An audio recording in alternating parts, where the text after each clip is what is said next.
Hola, amigos!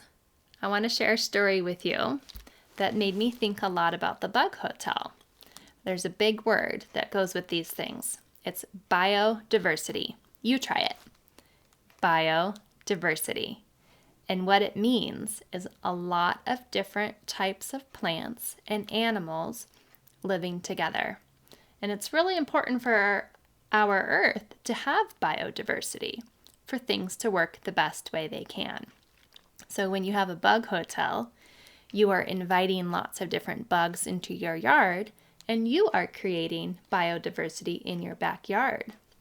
So this story made me think of biodiversity also. It's called Earth Mother. It is written by Ellen Jackson, illustrated by Leo and Diane Dillon. Maybe some of you from Linden recognize this book. Last time I was at the school, I picked it up because I don't have very many picture books at my house, and I wanted to share some of them with you.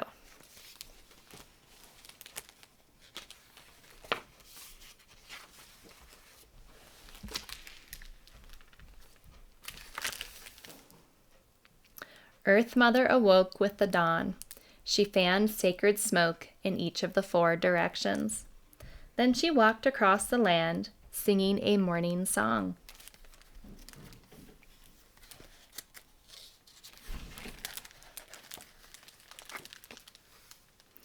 Earth Mother gave the beetles shiny jackets. She hung green acorns on the oaks. And bending low, she placed a piece of summer in a flower's seed.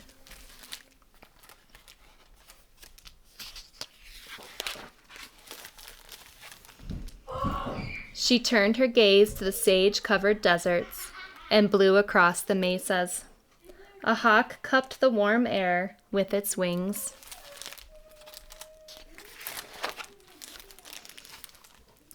Man greeted Earth Mother as she walked beside the river. He held a net in his hands to catch frogs for his breakfast. "You are kind to me, Earth Mother," said Man. "You have sent frog to fill my belly, and I am grateful." Did you hear that? He's going to eat the frogs. Now that might sound strange to you because in our culture, it's not commonplace to eat frogs. However, I think this book is from Africa, and it is part of their culture to eat frogs in some places. Man slapped at his face. "But why have you sent this wretched mosquito to torment me, to sting me at night and drive me from my bed?" he asked. "Mosquito is bad, bad, bad.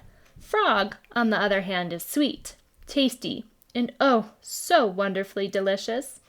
If there were more frogs and no mosquitoes, none at all, this world would be perfect."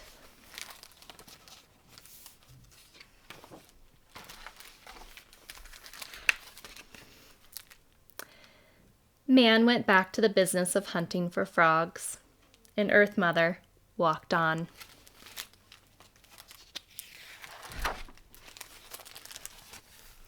Earth Mother walked across the African savanna wearing a robe fringed with falling rain.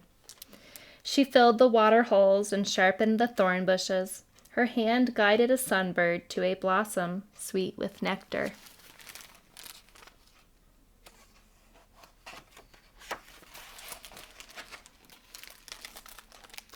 She climbed a peak and flung a spear of lightning into the sky.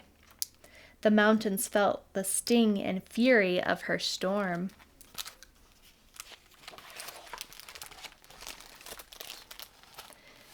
In the north, Earth Mother powdered the trees with snow. Tiny crystals gleamed in the air like diamond dust. In the late afternoon, Earth Mother heard Frog calling. Frog sat on a rock near a lake. With a flick of his tongue, he caught a small insect and swallowed it whole.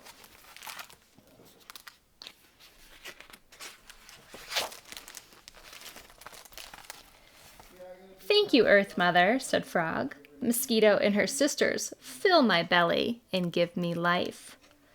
"But why have you sent Man to catch and eat me? Man is bad, bad, bad. Sweet, delicious mosquito, on the other hand, makes me happy. If there were more mosquitoes and no men, this world would be perfect.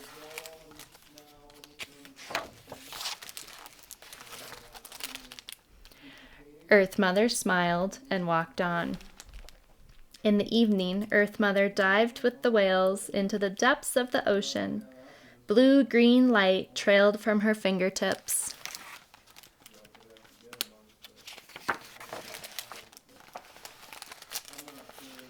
A silver moon rose on the horizon, and Earth Mother cradled an otter in a tangle of seaweed, rocking him on the waves.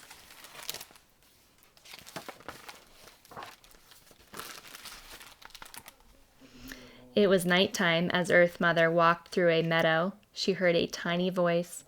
"Earth Mother, it is I, Mosquito," said the owner of the voice. "Frog will surely feast on me tomorrow, or the next day. He has already caught most of my sisters. But I am grateful for Man, who lives by the river. He is tender and delicious when I bite him in his bed. What's needed is more men, and none of those useless frogs. Then this world would be perfect." Earth Mother sighed, and once more she walked on.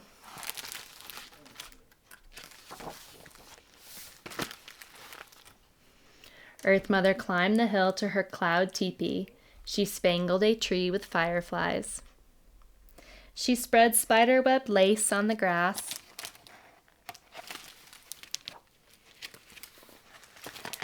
Earth Mother said goodnight to the beetles, to the hawks, to the people, to the sunbirds, to the frogs, to the whales, to the otters, to the mosquitoes, to the fireflies, to her children everywhere. Then she went to sleep, and the world, in its own way, was perfect. The end. I think it's kind of silly in the story where some of the animals and the man thinks the world would be better or perfect if there wasn't something else in the world. But Earth Mother knew biodiversity is very important. We need all of those different types of animals and plants on our Earth. So if you make a bug hotel, you'll be adding some biodiversity in your backyard.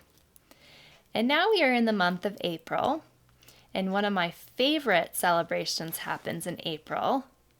It's Earth Day. And to tell you the truth, I don't know exactly when it is. I'm going to have to figure that out. But this book reminded me that Earth Day is coming up. A day to think about how we can all make sure we are taking care of our Earth. And this book shows us one thing about it, being biodiverse and just trusting it's all going to be perfect. I hope you guys enjoy the story, and I'll be back here next week. Have a great weekend.